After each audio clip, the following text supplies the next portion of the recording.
Alright, so this is a college algebra test 3 review. I'll be just going over some problems. So let's get to work.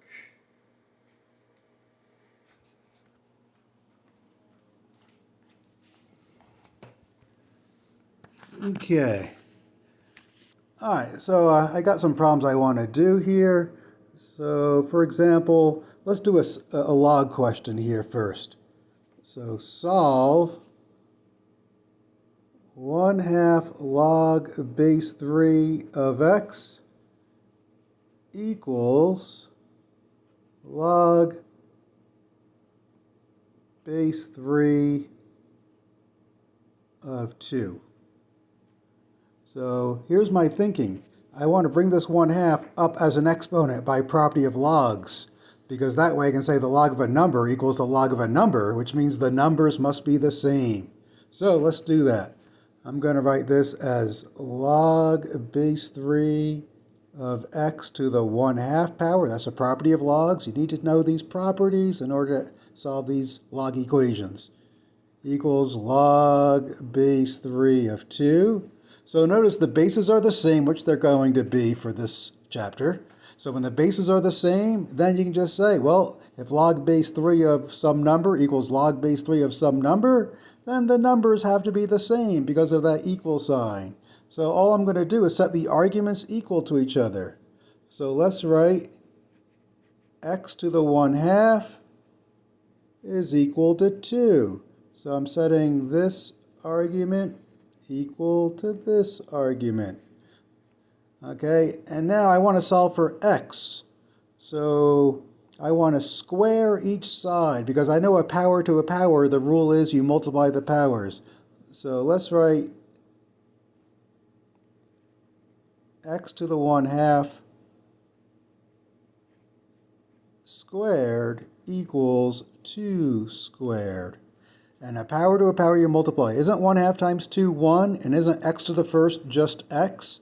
And that's going to equal 2 squared is 4. Before I box the answer, make sure your x gives you a positive argument for the original problem, which it does. So we're done. There is our answer for x. It turns out 1/2 log base 3 of 4 is equal to log base 3 of 2. And you don't have to check it. Just make sure, the only check is to make sure that your argument for every log in the equation is positive with your x value. And checkaroo. Okay, let's try another problem. I'm going to do this one here. So solve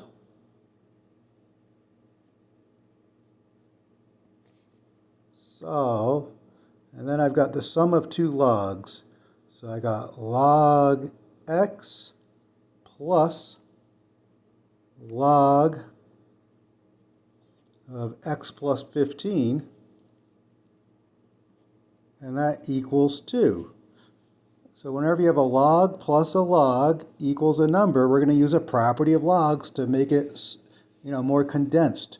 We want to make it compact like a Volkswagen, so that way we can bebop into the equivalent exponential form. So you can only combine these logs as a product of logs if you have no numbers in front. Notice no number in front, no number in front. If I had a number in front, like a 5, I would have to bring the 5 up here as an exponent. And then I got the log of a number plus the log of a number. And that way you can use this property of logs. Whenever you have a log of a number plus the log of a number, you can write your answer as a single log, and then you multiply those numbers, or those arguments. X times x plus 15 equals 2. So that's the key step. When you have a sum of two logs like that, you combine it, you can add them up. The way you add them up is you write it as a single log of the product of the arguments. Okay, and now that it's nice and condensed like a Volkswagen, nice and compact, we're going to rewrite it. We're going to bebop into the equivalent exponential form. What is the base of this log? Well, I don't see it, so that means it's a 10. Don't be afraid to throw it in there. And now here comes the master move. Rewriting this log form into exponential form. The base is 10. The log of a number is an exponent. So the exponent is 2. And that's going to equal x times x plus 15. And then simplifying, 10 squared is 100, 10 times 10. Distributing the x, I get x squared plus 15x. What do I want on one side when I have degree 2 or higher, 9 times out of 10? 0. So subtract 100 from each side. So 100 minus 100 is 0, and that's going to equal x squared plus 15x minus 100. And then hopefully we can factor this, because when you have 0 on one side, you try to factor. And this does look factorable. The x squared means x and x. Because I'm multiplying to a negative, the signs are different, so I'll write plus and minus, or minus and plus. And then what two numbers multiply to negative 100 and add to 15, a positive 15? How about plus 20 and a minus 5? Doesn't 20 times a negative 5 give you the negative 100? And when I add them up, 20 plus a negative 5, that gives me the middle number. So I took the larger number gets the plus since I'm adding to a plus 15. Okay, and now use the zero factor rule. When does x plus 20 equal 0? When x is equal to a negative 20. And my other solution is going to be x equals 5. Before I box them, look at the original equation. Notice if x is negative, we're having a log of a negative number, which is undefined. So reject x equals negative 20. That is not our part of our solution. But x equals 5 is fine, because when x is 5, this argument is positive, and 5 plus 15 is positive. So I'm just going to box this one answer. Alrighty, let's now try, I'm going to give you a tougher exponential function. Right here. Solve. So I want to solve a tougher exponential equation just in case you have it on your test. I don't know. So solve 2 to the 2x plus 2 to the x minus 12 equals 0. So the reason why I say it's tough is because it's not a natural way to solve, but once you see it once, then you'll know how to do this type of problem. So what I'm going to do is I want to make this first term look a little bit like this second term, 2 to the x. So let's rewrite 2 to the x as 2 to the x squared, because a power to a power you multiply. Isn't x times 2 the 2x? So this is the same thing as this. And then rewrite your other terms. Plus 2 to the x minus 12 equals 0. Okay, so from here, I'm going to do a u substitution, because this 2 to the x is the same as this 2 to the x, so this is the way we handle these problems. Let u equal 2 to the x. So that way I'll make my equation look friendlier. So instead of writing 2 to the x squared, this now is just going to be u squared. Plus, instead of 2 to the x, we're going to write u. Minus 12 equals 0. This looks a lot more friendly. So that's why we like to do u substitutions for these types of equations. So whenever you have an exponent of 2x, and then the other exponent is x, write 2x as x, and then squared. So 2 to the x squared. Okay, and now we can solve this by factoring. U and u, and then it's going to be plus 4 minus 3, because that adds to the plus 1 and it multiplies to the negative 12.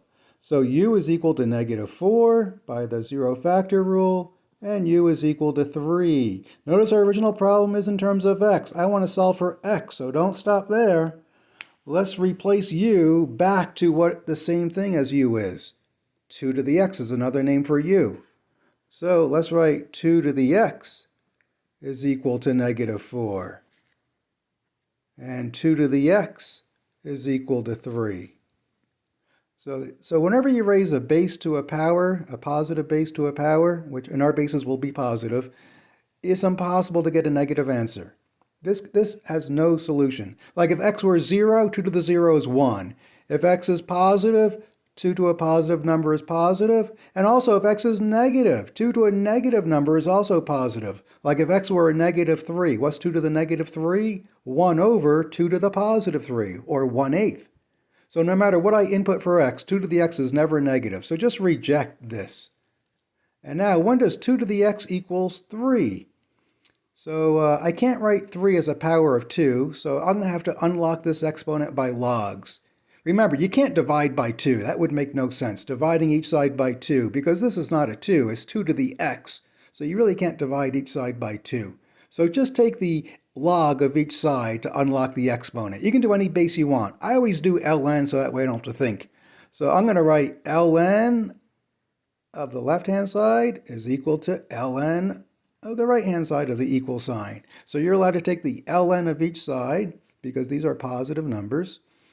Okay, and now here's how the exponent gets unlocked. By a property of logs, the x comes down. So let's write x times the natural log of 2 equals the natural log of 3.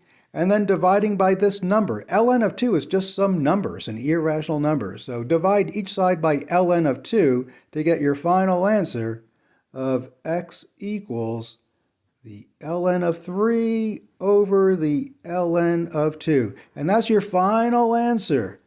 These logs, in this case it's a natural log, they need an input. So it would make no sense to cancel the ln's and just say equals 3 over 2. That would be wrong. The ln needs an input. Ln of 3 is a number. Ln of nothing is meaningless. That's meaningless. So this is a number divided by another number. Stop right there. Okay, so that concludes this video. Good luck, everyone. Study hard, and you can do it.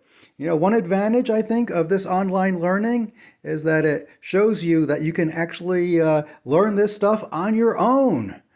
We can get knowledge and learning just by doing our own studying and looking at different material. You can do it. All right. Good night, everyone.